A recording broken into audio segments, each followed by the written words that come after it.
Yeah, so I think it was mixed emotions on the weekend. So, taking it day for the 3 day event, really, day one was disappointing. It was disappointing for our athletes. It was disappointing for the coaches. We did not live up to the expectations and the standards of this program that has won multiple conference titles and goes after national championships on a daily basis. So a little bit of a step back, had some tough conversations with the women on the team, both individually and with the team at the end of the day, and that went really well. And so I'm happy to say day two, huge step forward. We competed. We did everything that we needed to do. Results were fantastic on day two. And really what it was about the ability to compete, showing that grit and resiliency that this program is really made on.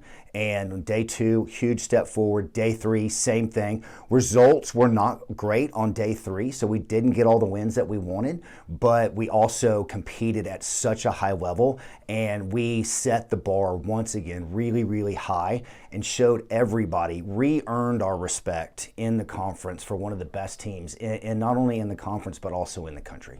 Coach, what are some of the individual things that you look for in these championships where, you got a really quick turnaround? You don't necessarily know all the players that you're playing yet. So what are some of the individual things that you're looking at in these championships? Well, this championships in particular, with having a brand new team and having a young team, right? So it's kind of sitting back and watching and paying attention a little bit, watching the reaction, right? The reaction of every single player, because 90% of their lives is really good, and they have these great reactions, and they go to school and they study really hard and they make an A, and and then the parents tell, "Oh, y'all are doing so great," and then we have these wins and we have and all these things. And so really it's when the adversity strikes, and the adversity strikes when it's 102 degrees outside and you're playing your third match of the day, and maybe you've even been cramping a little bit, and so really the reactions of, how do I take care of myself? How do I ask for help? How do I say, hey, I need these things, I need those things, and then what do they do after that? And really getting out on the court and competing for every single ball,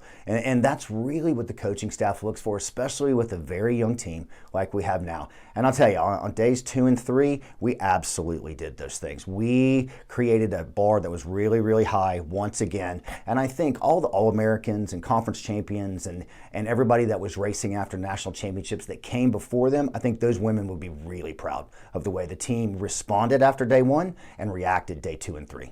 Men's regional championship this weekend, a huge advantage playing at home. It's been a while since that event has taken place here in Tyler. Your guys have to be excited. Preview the weekend a little bit. Who are maybe some names that you're looking to really step up here on your home courts? Well, I can tell you the guys are excited. They were out here on yesterday morning and on what we would consider a day off, and they were in the pool doing recovery, getting some extra stretching and rolling and doing all these things, and really we're really excited about what was happening. I think some names to really look for this weekend is our two captains for sure, Carl Vessel and Jordy Garcia. I think they're mentally, physically prepared. They've done a great job getting the team ready, and over the weekend while we were gone, and they really had some tough practices, and the accountability level is super high right now on the men's team. Everyone's out doing some extra work. And then I think we should look at RTM Dorofeev and watch RTM as he's coming in to see also how he reacts and responds a little bit. He's had a couple tough matches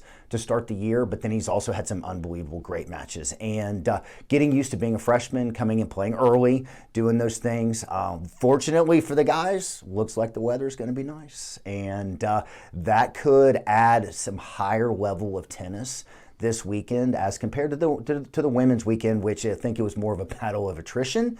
I think this weekend's going to be really about the level of tennis, and we have RTM, Jordy, Carl. We're really looking to see how those three are going to do, and then Martin Despodal is undefeated in the fall. He's 6-0 in his singles matches going in, and I think I'm excited to watch Martin and kind of see how he's going to play with a little bit of a cooler weather. He's a grinder, likes to get out there and hit a billion balls, and so I think he's going to be a tough out, so it'll be interesting.